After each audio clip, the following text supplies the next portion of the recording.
Good morning, it's lovely to be with you today, and it is my absolute pleasure to welcome you to our worship. Whether you are local to us or whether you are miles away, whether you have been a Christian your whole life or whether you are just starting out discovering what this church and Christianity lark is all about. Wherever we are, whoever we are all equally loved by God, and He longs to meet with each and every one of us today. And so our prayer is that all of us would truly experience God and the power of His Holy Spirit today. Here in the ministry area of Aberystwyth, we have just begun what we are calling the Year of Acts. You know, this past year has been so full of change and upset and disruption, and as we step into this new year, we want to remember that while the world changes around us, God does not change. He is the same yesterday, today and tomorrow. And so in the book of Acts, we want to look back to the example of the early church and to allow that to guide us and lead us as we begin to rebuild and re-envision our lives and our worship as we seek to live in and reach out to a world that has been undoubtedly rocked and changed by the events of the last year or so. But what that means is that by studying the book of Acts, we are playing a little fast and loose with the traditional church calendar. And so today we are celebrating Pentecost. And Kai is going to talk to us a little later on, and he's going to be focusing on the day that the Spirit came to the disciples for the first time in that upper room. So as we begin our worship today, should we just take a moment together to ready our hearts and our minds, and should we pray? Should we pray that the Holy Spirit would just move among us and minister to us today? Let's pray. Father God, may we each feel your presence with us today. Come, Holy Spirit, rain down on us wherever we are, and let our souls drink your goodness. Come, Holy Spirit, though we are distant from one another, come, Holy Spirit, and unite us as one. Make us your family. Come, Holy Spirit, and ignite our hearts with joy and confidence because of the wondrous things that you have done for us. Come, Holy Spirit, in power, so that we may serve you faithfully. Come, Holy Spirit, as we worship. Come, Holy Spirit, and fill this place. Amen.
Hi friends! Missing you. I hope you're staying safe. Hi friends, happy Pentecost. Sorry? Happy Pentecost. Hang on, Paul. You've skipped a whole load of the story of Jesus. The miracles, him dying on the cross, him coming back to life. And now you're celebrating Pentecost. Well, I read the Bible passage for today, Hannah, and it's all about Pentecost. Oh, I'm with you. Have you made any cake? You made cake last time it was Pentecost. I haven't today, Paul. Sorry. Last time Paul and I talked about Pentecost, we talked about it being about the churches across their world being like their birthday. But today we're going to think a bit more about what happened, and I'm pretty sure that Kai is going to help us to understand it all a bit more later on. Basically, on the day of Pentecost, God sent his Holy Spirit to his followers.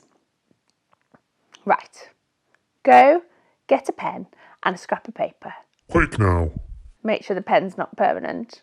Think about this. If you're following Jesus, you can have the Holy Spirit inside of you, helping you. Just like it helped the disciples to be brave when it was scary. Speak when they didn't know what to say. To heal people. Even escape from prison. As we go through the service, as you listen and sing and pray, why not doodle a flame on your piece of paper? That's what rested on the disciples' heads to show them that the Spirit was with them. And as you doodle, think about what you might like to see Jesus' Spirit do in you. If you'd like someone to pray for you, to know the Holy Spirit at work in your life, the prayer team after our service will be happy to do that for you, no matter who you are, where you're from, or how old you are. Let's pray before we sing, Hannah. Dear Jesus, help us know and understand your Spirit better today. Amen. In the name of the Father, in the name of the Son, in the name of the Spirit, Lord, we come. We're gathered together to lift up your name, to call on our Savior, to fall on your grace. In the name of the Father, in the name of the Son, in the name of the Spirit, Lord, we come. We're gathered together to lift up your name, to call on our Savior, to fall on your grace. Hear the joyful sound of our offering as your saints bow down, as your people sing. We will rise with you, lifted on your wings, and the world will see that our God saves, our God saves.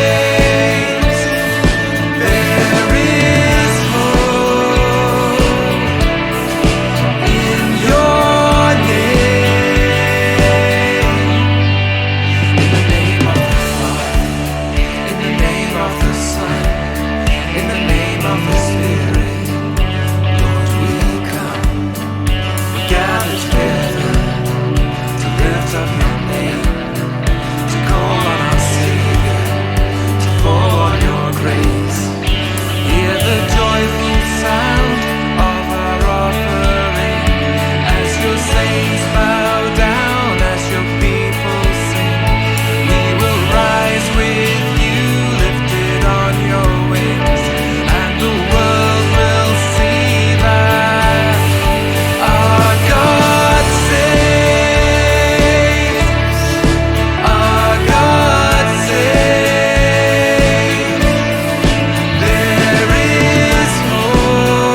3 says this: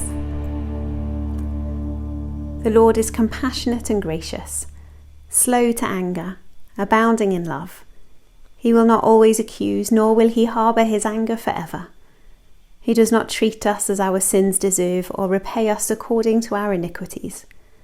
For as high as the heavens are above the earth, so great is his love for those who fear him. As far as the east is from the west, so far has he removed our transgressions from us."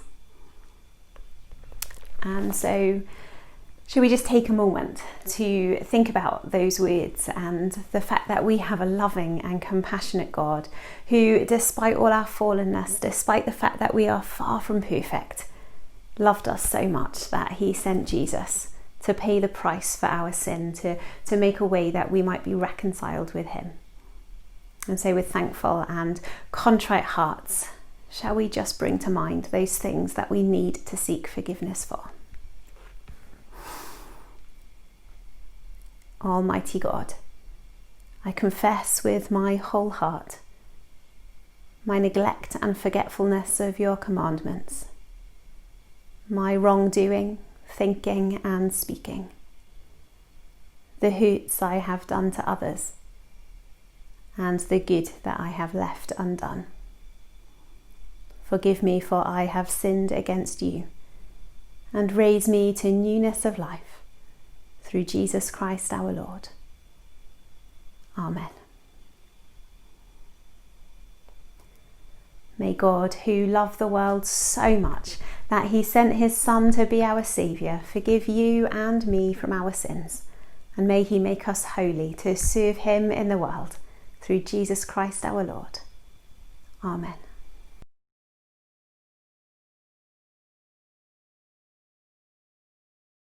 When the days of Pentecost came, they were all together in one place.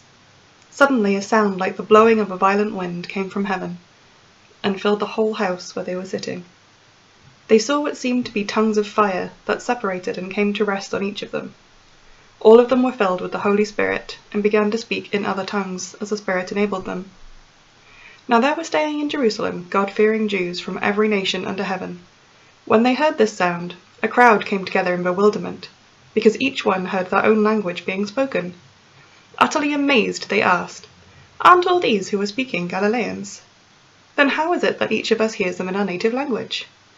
Parthians, Medes, and Elamites, residents of Mesopotamia, Judea and Cappadocia, Pontus and Asia, Phrygia and Pamphylia, Egypt and the parts of Libya near Cyrene, visitors from Rome, both Jews and converts to Judaism, Cretans and Arabs, we hear them declaring the wonders of God in our own tongues. Amazed and perplexed, they asked one another, "What does this mean?" Some, however, made fun of them, and said they have had too much wine. Then Peter stood up with the 11, raised his voice, and addressed the crowd. "Fellow Jews, and all of you who live in Jerusalem, let me explain this to you. Listen carefully to what I say. These people are not drunk as you suppose. It's only 9 in the morning. No, this is what was spoken by the prophet Joel. In the last days, God says, I will pour out my Spirit on all people. Your sons and daughters will prophesy. Your young men will see visions. Your old men will dream dreams. Even on my servants, both men and women, I will pour out my Spirit in those days, and they will prophesy. I will show wonders in the heavens above, and signs on the earth below, blood and fire and billows of smoke. The sun will be turned to darkness, and the moon to blood, before the coming of the great and glorious day of the Lord. And everyone who calls on the name of the Lord will be saved." Good morning, friends, and it is lovely to be with you all once again, and I hope you're doing really well today wherever you are joining us from. Before we go any further, let's just pray. Father God, we thank you for your word, and we thank you for the story of Pentecost which we have just heard. And we pray now that your Spirit would fall upon us as it fell on your disciples that day, that we might hear your word, respond to your call, and listen to your commandments. In Jesus' name, amen. Now, I want to start today by asking you a question, namely, what is this? Now, if you have answered already, Kai, that is sellotape, you would be absolutely wrong. This is not sellotape. This is sticky tape. This is sellotape. This is marketed, branded and sold as sticky tape. This is marketed, branded and sold as sellotape. What's the difference other than about 50 pence? Absolutely nothing. In fact, if Liz was to say to me, Kai, would you grab me the sellotape, the chances are I would grab either of these things, whatever came first. The name and the brand sellotape is kind of an all-encompassing term for this sticky stuff that we use to wrap presents and the like. And it's not alone in that. Some brands fulfill a similar purpose. How many of us in the run-up to Christmas had boxes delivered to us, and in those boxes there were copious amounts of bubble wrap? But it wasn't all bubble wrap. It could have been packing wrap or another brand, but we call it bubble wrap and go, ooh, bubble wrap, let me pop it. Apps is another one. The word app is owned by the Apple Corporation. However, it doesn't matter what electronic device you have, it is likely that you download an app. And the same is true for the humble Hoover. I have never owned a Hoover in my life, but I have done plenty of hoovering. Some brands are just synonymous with the product, and when we hear them, we get a picture in our mind's eye of what they represent and the actions that go along with them too. And that is very true for Pentecost as well. When I say the word Pentecost, or perhaps even Pentecostal, what comes into our mind's eye? And it is likely that we are getting images already of fire falling from heaven, people speaking in tongue, a dramatic move of God's Spirit, a charismatic leaning Christian in their spirituality, or perhaps even a denomination. And yes, all of that is there. However, there is also a lot more going on as well. And before we can understand the dramatic moves of God's Spirit, we first need to see what else is going on.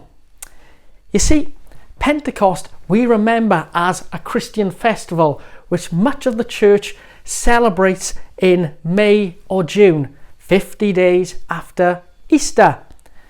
However, it isn't, or at least not originally, a Christian festival. It is a Jewish festival in the ancient world, and we heard about it in our reading today. And even today, Jews throughout the world gather and give thanks to God for the first fruits of their harvest, dedicating their harvest to God, but also coming to hear God's word read out loud, and especially the laws, and especially the 10 Commandments. Because at festival, at Pentecost, Jews remember the giving of the law and the 10 Commandments, the instructions on which to live their lives, the word given from God to help them to live their lives as God's people on earth. And that is really, really significant, especially when we remember where in the year Pentecost fits. You see, Pentecost comes not only 50 days after Easter, it comes 50 days after Passover. Passover, many of us know already, is the story of how the Israelites were in Egypt looking to escape, and the Lord made it that death passed over them. An incredibly big celebration in the Jewish community and in the Jewish religion. The festival that Jesus celebrated himself, and the festival that Jesus celebrated when he was betrayed and went to the cross. And we can see the parallels between Passover and the Easter story, as death passed over us because of the sacrifice that Jesus made for us on that day. The timing is magnificent, and what God was doing in sending these parallels is utterly phenomenal. But the same is absolutely true of Pentecost as well. As the Lord gave the law to the people, so he chose this day to send his Spirit upon them as well. He gave them the law that they may learn to live as his people on earth, that the law would be their help in being his people on earth. And he sent his Spirit to do absolutely the same. And when you look at this, when you look at what's going on at Passover, when you look at what's going on Pentecost, you just want to clap your hands and give praises to God and say, Lord, you knew what you were doing. You were truly in control, and you were so awesome. You had it all planned from the start, from the beginning to the end. You had it all. You were absolutely in charge. You see, God could have poured out his Spirit upon the disciples on the day that Jesus went up to heaven, and that would have been great. But when he did it at Pentecost with all of that meant, it meant so much more to them, and the word was able to go out so much stronger. God knew what he was doing. God was in control. And you know what? That is such an important thing for us to remember as we enter into this new year, as we look back at the year that has just gone and everything turned to rubbish. Remembering God is still in control. God is still sovereign. God is still powerful. God still knows what he is doing. God has still got it, and his timing is absolutely perfect. And I think reading today is such a good thing as we head into this new year. And yes, Pentecost normally falls in that May-June time, but it feels right to hear it now, because as we go into this new year, this year of exploring in many ways what church means to us, again looking at what church will look like and our lives will look like both in this COVID world and post this COVID world, perhaps reimagining what church can be and looking at the Acts of the Apostles, this book, to help us on that journey. It just makes sense. The timing is all there. God is still in control. And I believe firmly in my spirit that God is in control now. And I believe firmly in my spirit that his timings are for now. And I believe firmly in my spirit that God wants to do something powerful in this year and in the years to come and really stir up his church. Stir us up once again. Send his Spirit upon us afresh to help us not just go through the motions of being church, but to live church out. This year for us in our LMA of Aberystwyth is the year of Acts. We are re-exploring what it is to be church. We are re-examining what it is to be the people of God. We are looking again of how it is that we live out this thing that is Christianity and being a part of the church. We are looking back to look forward, and we are seeing that God has got his hand upon it all. And I know that today life feels a little bit depressing. I know that we can feel pretty rubbish. 2021 has started on a bit of a bum note. We were hoping for so much when Big Ben chimed at the beginning of the year, but it already feels like that's gone naff. We know that last year was rubbish, and we know here we are again in another lockdown, churches closing again, and wondering maybe where the hope is.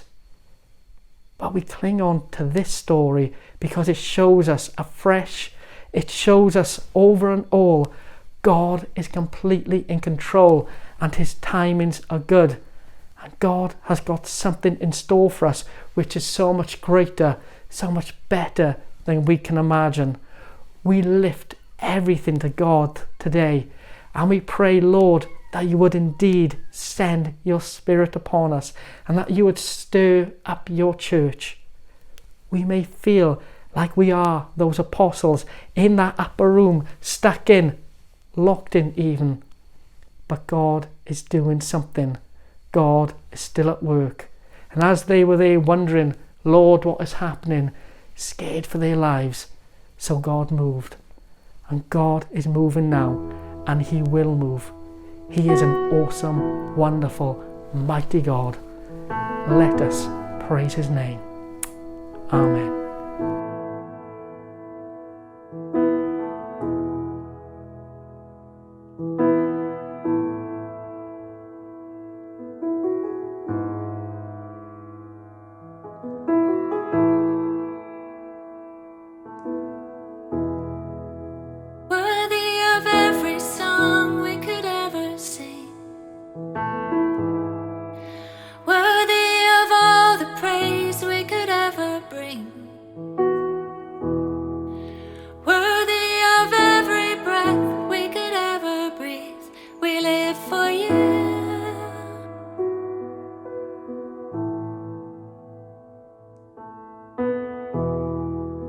Jesus, the name above every other name.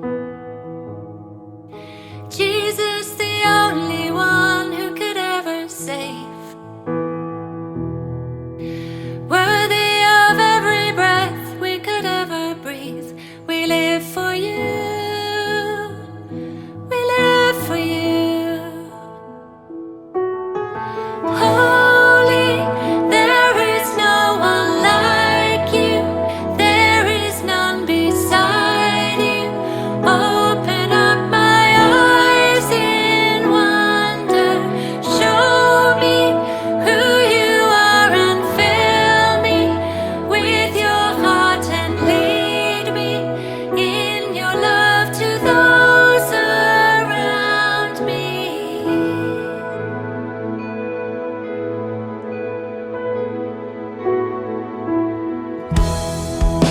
Worthy of every song we could ever sing.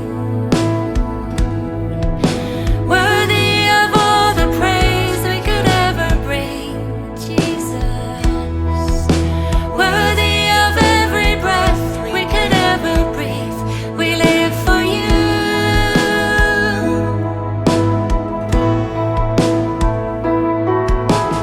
Holy, there is no one like you. There is none beside you. Open up my eyes in wonder. Show me who you are and fill me with your heart and lead me in your love to those around me.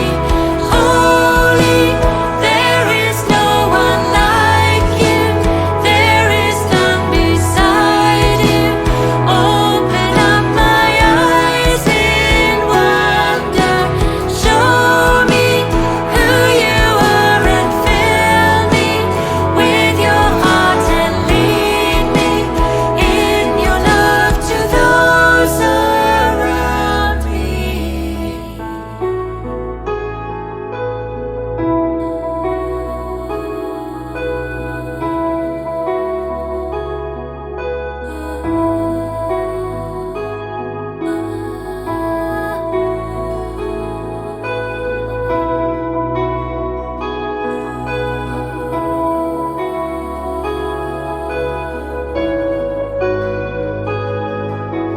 I will build my life upon your love.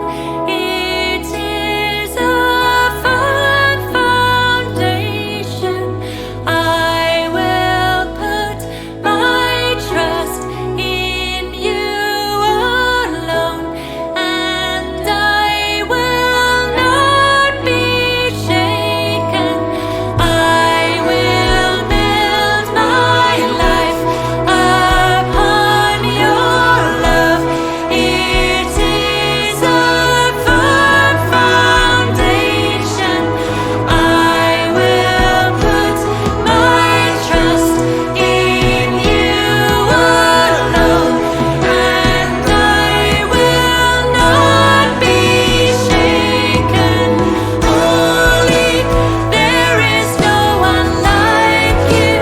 There is none beside you.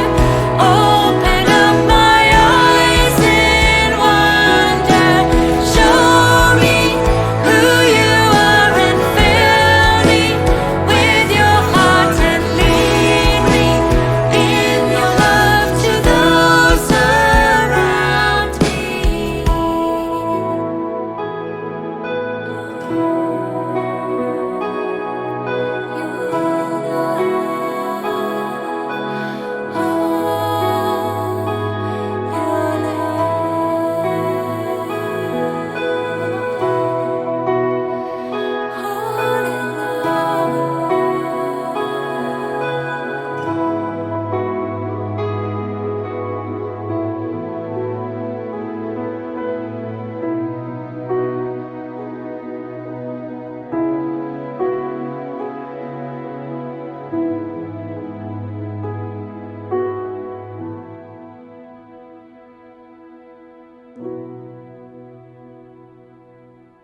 Now I realise that as I use phrases like Pentecost, Pentecostal, God's timing, God's power, God pouring his Spirit afresh upon us, and God's Spirit afresh upon the land, there are those who will go, yes, amen, preach it, brother.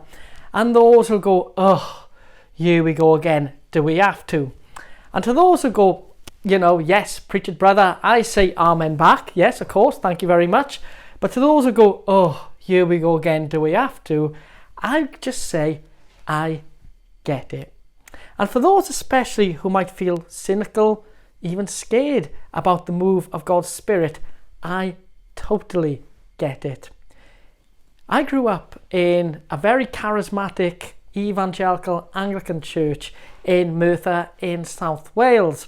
And when I went to church as a kid, as a teenager and beyond, I would always see images of people doing things like putting their hands in the air, speaking in tongues, laughing, dancing, and rejoicing in the Lord. And I absolutely hated it. I couldn't work out for the life of me why these people who were doctors, nurses, teachers and the like in their everyday work were transformed into these joyful buffoons on a Sunday morning. What on earth was going on with all of that? It didn't seem good, it didn't seem right, and it felt quite scary. As a teenager, I hated it even more. I couldn't work out why these people in church were so joyful and people who were going out on a Saturday night weren't as joyful, even though they had the right to be joyful. I couldn't get my head around why people were singing and dancing and being happy in church, but it took this lot 15 pints of lager to get there. I couldn't get my head around it at all, and I hated it, and I wanted nothing to do with it. And that's not to say I didn't love God. I was fully committed to the Lord. I read his word every day, I went to church, and I wanted to learn more about him. In fact, I did an alpha type course, and I really got so much out of it. And I really believed that God loved me, and I gave my life to him. But this stuff of God's Spirit, that was all a little bit dodgy for me. In fact, when I did this alpha type course and it came to the Holy Spirit stuff, I completely and utterly wanted nothing to do with it. I think I even pretended to be ill on the day that people were being prayed for. And I hated it. I was scared of it. I wanted nothing to do with it. But then when I think to that point in my life, from a kid up until my early 20s really, there were quite a lot of things that I was scared of too. One of them being girls. I was petrified of girls as a kid, as a teenager, and yes, even into my early 20s. I was shy, I was bashful, and even though they were girls who I liked, I couldn't picture myself ever having a conversation with them. I could never picture this thing of falling in love, getting married, having kids and the like. It befuddled me how my mates could confidently go up to a girl and ask them out, dance with them and go out with them, meet their parents and everything like that. I could not get my head around it at all. I was scared stiff of girls. And then it all changed. One day, and I still remember it vividly today, I met Liz. I saw her across from a room and all I wanted to do was speak to her, and I wasn't scared about it. And when I spoke to her, the anxiety didn't kick in. I just wanted to keep speaking to her. And after I spoke to her, I wanted to sit by her and I wanted to get to know her some more and I wanted to marry her. And it all felt good and it all felt right and it all felt natural and none of it was scary. Falling in love was natural and it still is now. I still feel that way every time I see her now. And in many ways, being full of God's Spirit is quite similar. There's a parallel at least. This thing which looks completely scary and even alien and something we can say, not for me, no way, Jose, I want nothing to do with, is actually completely natural. And experiencing God's Spirit is a good thing. I remember the first time that I was full of God's Spirit. I was in church one day and a friend of mine said, I want to be prayed for. And the prayer ministry team was set up in the church, and sure enough, he wanted to be prayed for. But he said to me, will you come along with me? Because he was a bit shy as well. So being the dutiful friend, I walked with him and I stood there as he was prayed for. And after he was prayed for, someone gently and beautifully came to me and said, would you like to be prayed for too? And at this point, every instinct in me said, no, I do not want to be prayed for. But I kind of went, oh yeah, go on then, whatever. And so with a slightly closed heart, I kind of closed my eyes a bit and just let these people pray for me. And as I was prayed for, I sensed this warm sense of love and acceptance and joy and peace, and a feeling like falling in love I can't explain just came upon me, and I felt the wonderful presence of the Lord upon me, and it was truly amazing. And I realised then that there was nothing to be scared for. I wasn't going to fall over or do anything against my will. I knew that when the Lord met with me, he was meeting with me on my terms, where I was comfortable with, and it felt amazing. I remember leaving church on that day and running the 3/4 of a mile up to my mum and dad's house, seeing my mum who was getting Sunday lunch ready, and her looked at me and saying, you've been prayed for, haven't you? I can see it on your face. And it had nothing to do with the fact that I just ran 3/4 of a mile up a hill. It was the transforming glow of the Lord which was upon me, and it felt so good and so natural. And the good news is, this is something we can still experience today. This is still something that is here for each and every one of us. And the good news is, it doesn't matter if you've been full of God's Spirit before, if you were full of God's Spirit earlier today, if you were full of God's Spirit years ago and have kind of forgotten what it's like, if you've never been full of God's Spirit and are slightly anxious and nervous about it, it doesn't matter. God still meets with us now, and he wants to pour his Spirit upon us too. And today, later on, our prayer ministry team are going to give people the opportunity via Zoom to be prayed for as well, if that is something you feel the Lord prompting you to. But, and this is a big question, what's the point? What's the aim of it all? Why are we full of God's Spirit? Is it all about experience? No. Though experience is a really important thing, and it's wonderful to feel that connection with God and his Spirit upon us, there is so much more else going on. You see, for the apostles on the day of Pentecost, it was about that experience of the Lord and what it helped them to do and overcome the fears of being there. But it was also about equipping them for the purposes which they had to carry out. Because God's Spirit fell upon them, they were equipped to go out in his name and tell the nations of who Jesus was. And just look at the difference that God's Spirit made to them.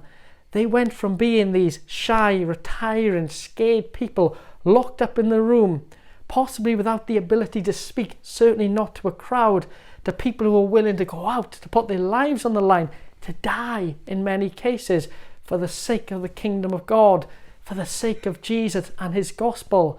They were people willing to go out to tell of him. They were people who were going out with gifts of speaking, like Peter did in the reading today, gifts to provide healing through the Lord, gifts to evangelize, gifts to pastor, gifts to organize, gifts to love. They went out with the full breath of God's gifts upon them, equipped for the building of his kingdom. And this is so important for us today, at the beginning of this year, to know that the Lord is equipping us, and he wants to equip us through his Spirit to pour out his purposes upon the earth for where we are heading next.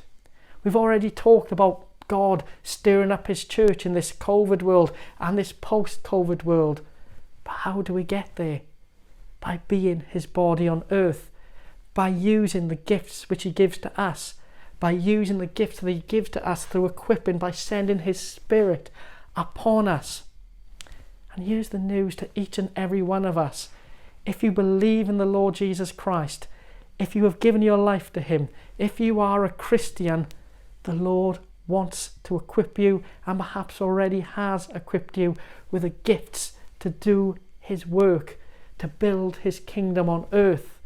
It doesn't matter how young you are or even how old you are. If there is breath in your body, the Lord has got a plan for your life and seeks to use you in his purposes of growing his kingdom. The Lord equipped the apostles on that day, and they went out into the world and built the kingdom of God in his strength. And the Lord wants to equip us today for the same purposes. Today, as we read this story of Pentecost, let's be inspired.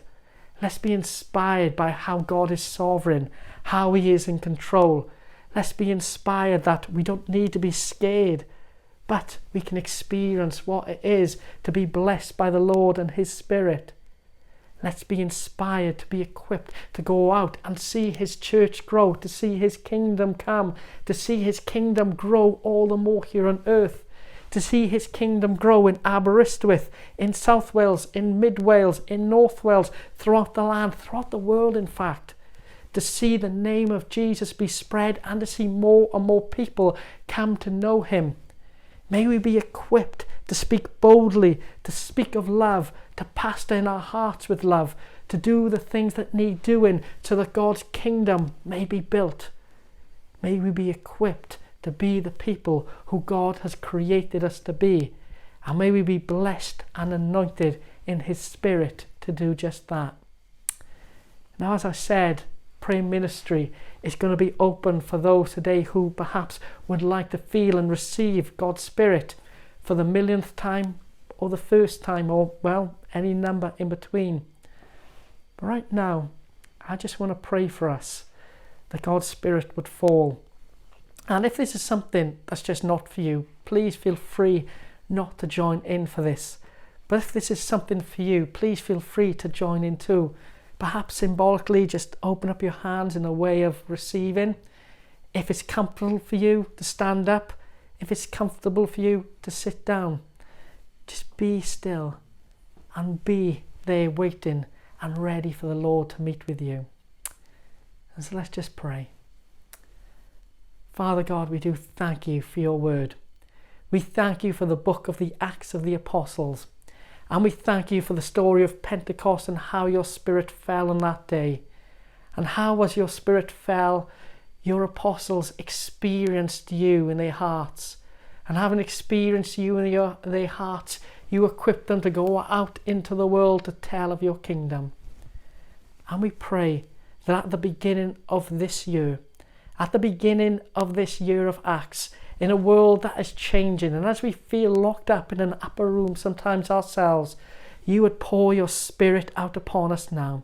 You would pour your Spirit out into every room, into every home, and into every heart, that we may feel your Spirit upon us now, that we would feel and experience you, and that you would equip us for the good work that you call us to do.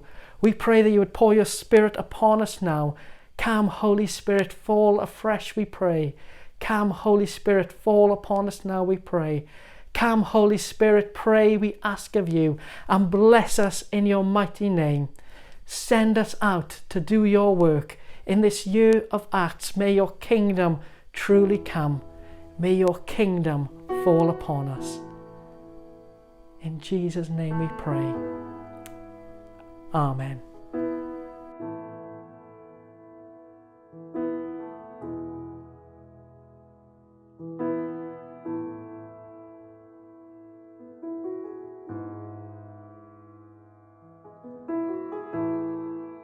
Let us bring our prayers to God.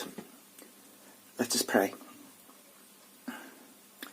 Dear Lord, we do thank you for the great love that you have for us. And we thank you that we never lose you, Lord, and that you're always there for us. And Father, you are so awesome, but you have given Jesus to us to be the gateway through which we can come and be with you. Lord, we thank you for Jesus and all that he has given us. And we thank you for your Holy Spirit, the great gift that was given at Pentecost. And Father, we do pray that you would help us to be more faithful day by day. Lord, forgive us of the things we do wrong. Help us to walk closely with you. Lord, help us to follow your instructions and guidance, and help us to stay as close to Jesus as we can. In his most holy name. Amen. Amen. Lord Jesus, we pray for the NHS.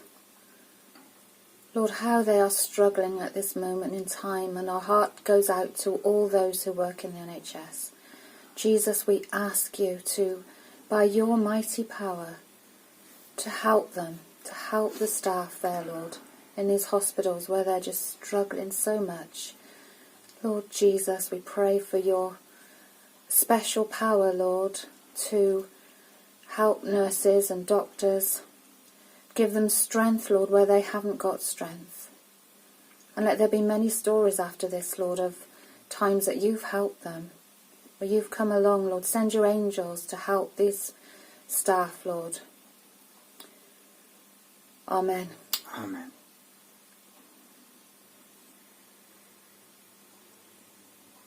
Lord, we pray for the gift of communication that you give to us.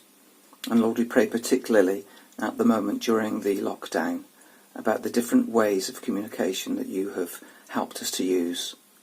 Lord, we do pray about the technology. We give thanks for the way that we can use this technology to help us. And we do pray for those people in leadership positions who are making decisions about the balance between online and in-person services. Lord, we pray you will guide and prompt the decisions to be made, and always bearing in mind, Lord, that the priority has got to be to keep people safe. Lord, we do thank you for the different meetings that we can attend online, and we do pray that each time a meeting is going out online, or each time there's a service, that people who are watching will be touched. And we do pray that you will continue to inspire and lead us forward. In Jesus' name. Amen. Amen. Lord Jesus, we pray for the government, those in authority over our country. Jesus, help them as they have difficult decisions to make. Give them your wisdom, Lord Jesus. Enable them, Lord, to make the right decisions. Lord Jesus, they're having to make decisions that affect the country so much with this coronavirus at the moment. And we ask that you would help them in these decisions, Lord. And we pray now for people who are suffering from coronavirus or the effects of it, whether it be financial, worry, stress, or the illness itself. We just lift up anyone in our hearts and minds at this moment in time now, Lord, who we especially want to pray for.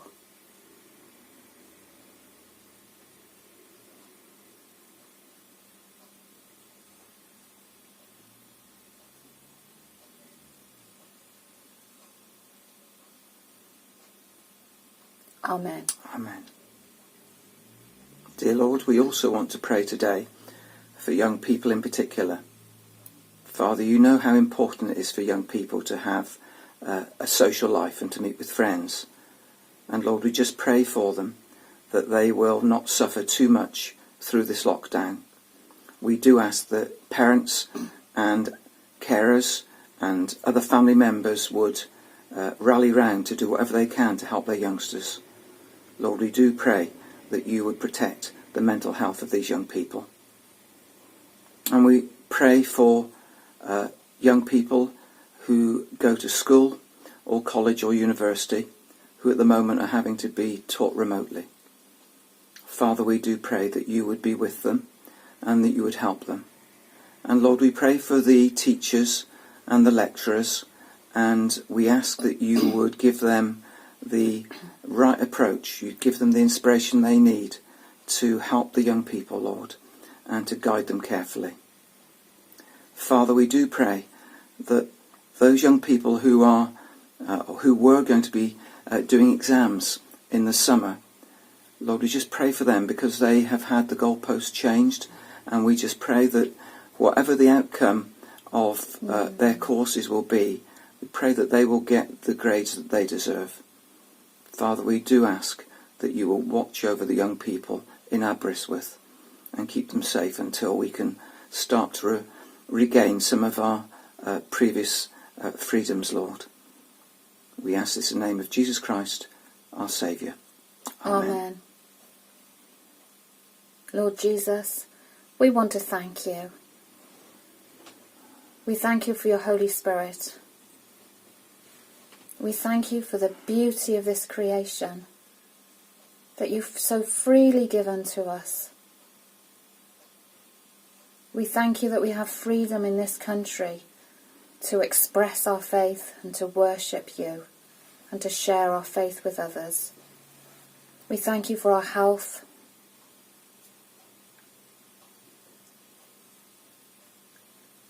We thank you for our family and friends, Lord. Amen. Amen.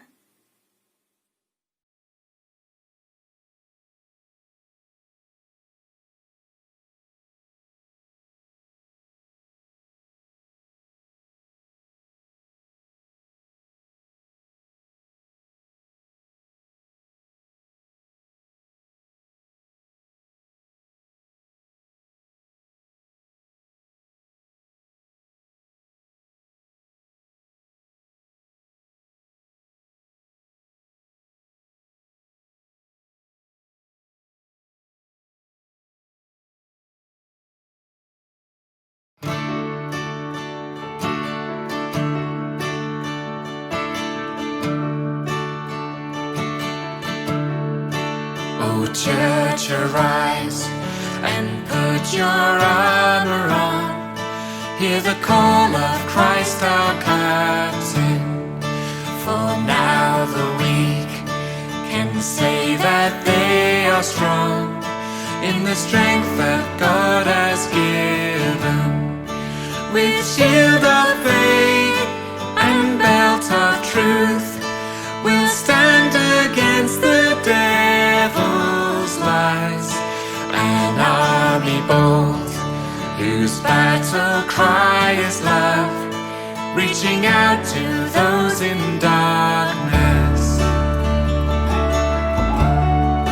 Our call to war, to love the captive soul, but to rage against the captor, and with a sword that makes the wounded whole, we will fight with faith and valor. When faced with trials on every side, we know the outcome is secure, and Christ will have the prize for which he died, an inheritance of nations. Come see the cross, where love and mercy meet, as the Son of God is stricken. Then see his foes lie crushed beneath his feet, for the conqueror has risen. And as the stone is rolled away, and Christ emerges from the grave, this victory march continues till the day every eye and heart shall see him. So Spirit, come, put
has been so good to be able to worship with you again today.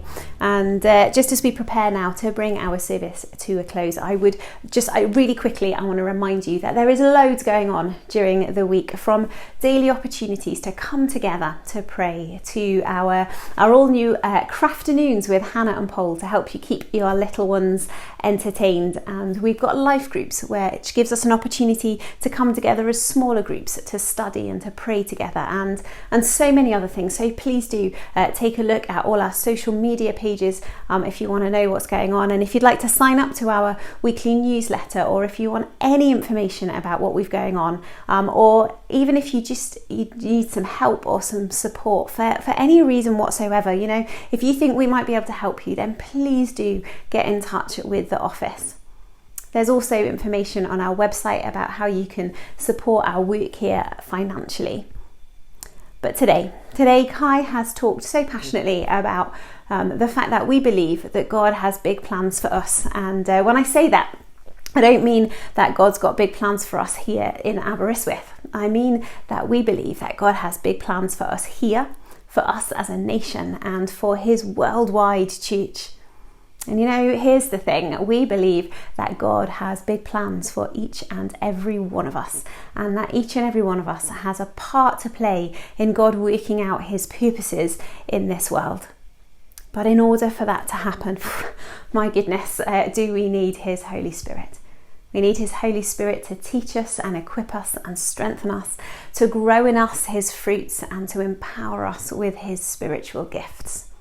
And so today, if you'd like some of that, then we would love to pray for you. And our fabulous prayer team are ready and waiting for you right now. So if you email us at office@stmikes.net, we'll send you the Zoom code straight away. If you would like prayer, please do not turn off your computer without having had it. But if you're watching this and it is not Sunday morning, then we would still love to pray for you. If you email us at prayer@stmikes.net, then we will do that too. But as we end our time together today, shall we do so with God's blessing? Father God, we thank you for the gift of your Holy Spirit. Would you open heaven wide, and would you pour out your Spirit over your people and your church? Would you let it fall on us?